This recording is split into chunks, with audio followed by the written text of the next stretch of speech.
Uprising must end. Why Nigeria cannot afford to make ignorance aspirational. My name is Ganeseret Adeze Ajuka, and this is Next Gen Talks. What happens when a society begins to reward people not for what they know, what they create, or the problems they solve, but for how loudly they can command attention? What happens when being uninformed becomes entertaining? When intellectual curiosity becomes uncool? When competence struggles for attention while ignorance goes viral?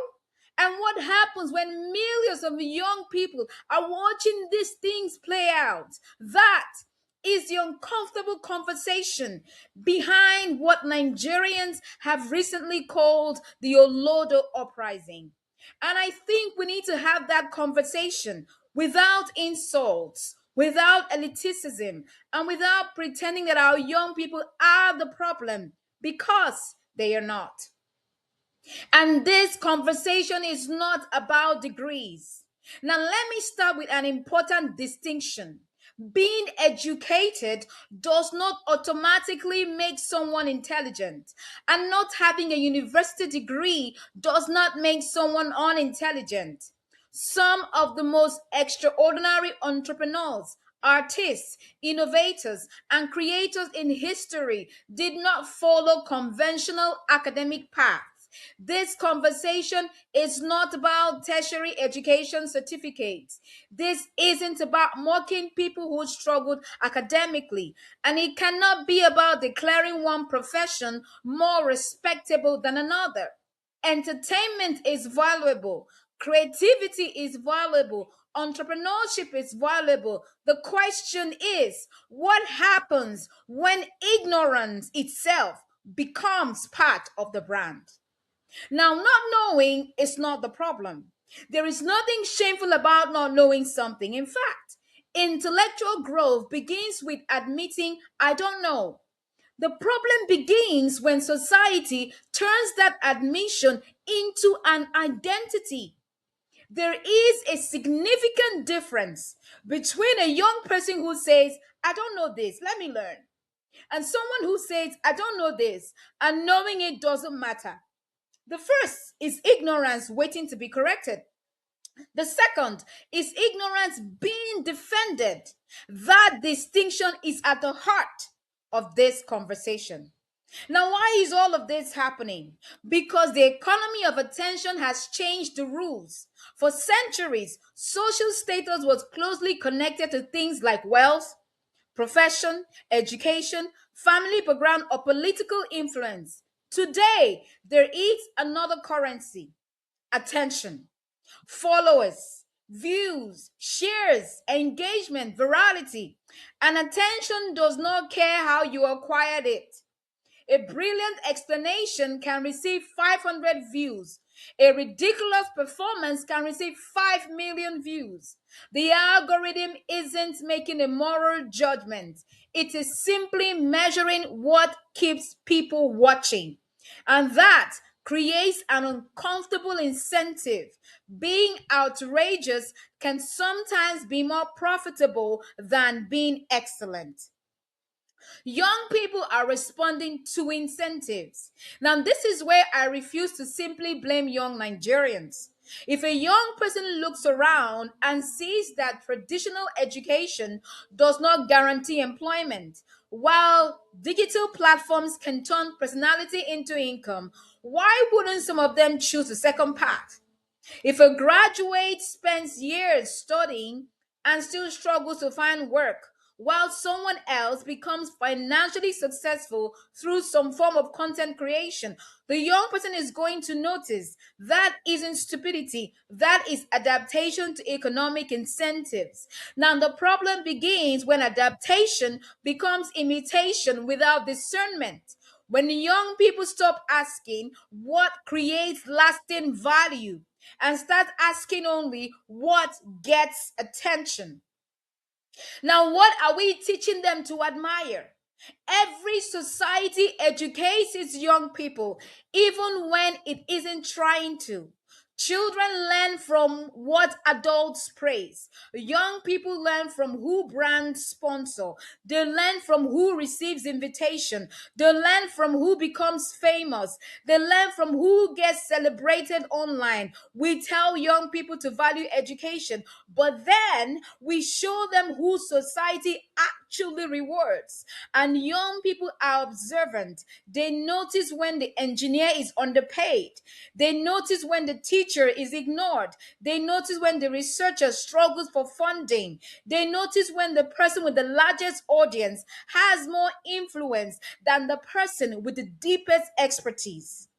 Our culture is ultimately revealed by its rewards.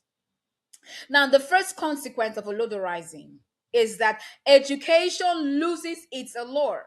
When knowledge starts producing social status, young people eventually begin to question its value. Because why spend years mastering something if society doesn't appear to care? Why read difficult books when short videos provide instant entertainment? Why develop deep expertise when superficial confidence can attract a larger audience? This doesn't mean young people suddenly become incapable of learning. It means the incentive to pursue mastery weakens, and that is dangerous because countries do not become prosperous simply because their populations are young. They become prosperous when their people become capable. Now, the second consequence is that expertise loses authority. Now, take the problem beyond education. Imagine a society where expertise and opinion are treated as interchangeable. A doctor offers medical advice, a viral personality contradicts it. An engineer explains a structural problem, and someone with no technical background dismisses it online. A scientist presents evidence. A popular account says, I don't believe it. And suddenly, the question isn't what is supported evidence, it becomes who do I like more? That is a serious cultural shift because complex societies depend on people trusting legitimate expertise. Without that trust, every difficult question becomes a popularity contest. The third consequence of a Olodo uprising is that misinformation becomes cheaper. An intellectually healthy society has mechanisms for separating truth from falsehood. Education helps. Critical thinking helps. Professional standards help. Institutions help.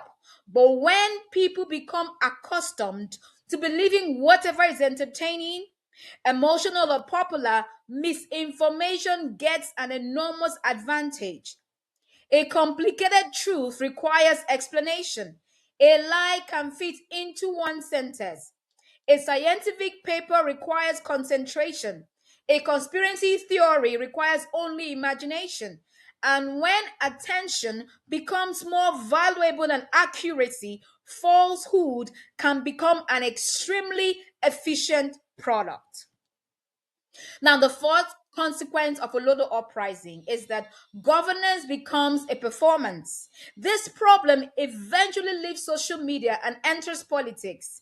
A healthy democracy requires citizens who can evaluate claims, question leaders, understand institutions, and demand evidence. But imagine a political culture where popularity is mistaken for competence, where confidence is mistaken for knowledge, where entertainment replaces policy, where whoever dominates the conversation is assumed to deserve the microphone. That creates a dangerous environment because political leadership is not content creation. A country cannot be governed by virality. It requires judgment, competence, institutions, evidence, and accountability. The fifth consequence of a Olodo uprising is that innovation becomes harder. Innovation begins with curiosity. The inventor asks, why does this work this way? The scientist asks, what if our assumption is wrong? The entrepreneur asks, is there a better way? The engineer asks, how can we improve this system? These questions require intellectual humility.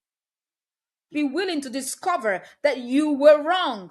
You must be willing to learn. You must be willing to spend years becoming good at something before anyone notices.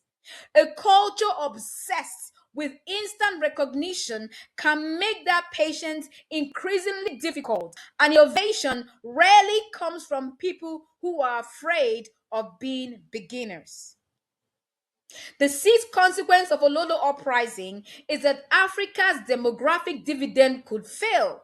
Nigeria is young, Africa is young. That is often presented as one of our greatest advantages. But youth is not automatically an economic asset. A young population becomes an advantage when it becomes human capital. Young people need knowledge, technical skills, problem solving ability, entrepreneurial capacity, scientific literacy, professional discipline, creativity, and the ability to learn continuously. If we produce millions of young Nigerians who are highly connected but poorly equipped to think critically and create value, our demographic advantage becomes much less powerful. We don't just need a large youth population, we need a highly capable one. So, what should change? The answer is not to attack certain creators, it's not to ban entertainment, it's not to shame young people, and it is certainly not to pretend that everyone must become an academic.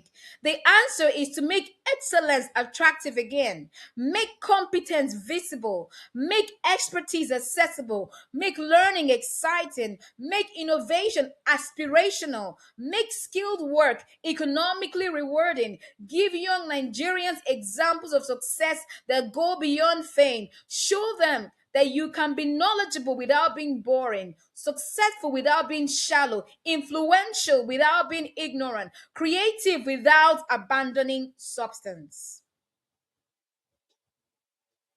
My name is Ganeseret Adeze Ajuka, and I hope that you have been positively impacted by this presentation. Have a wonderful week. Cheers.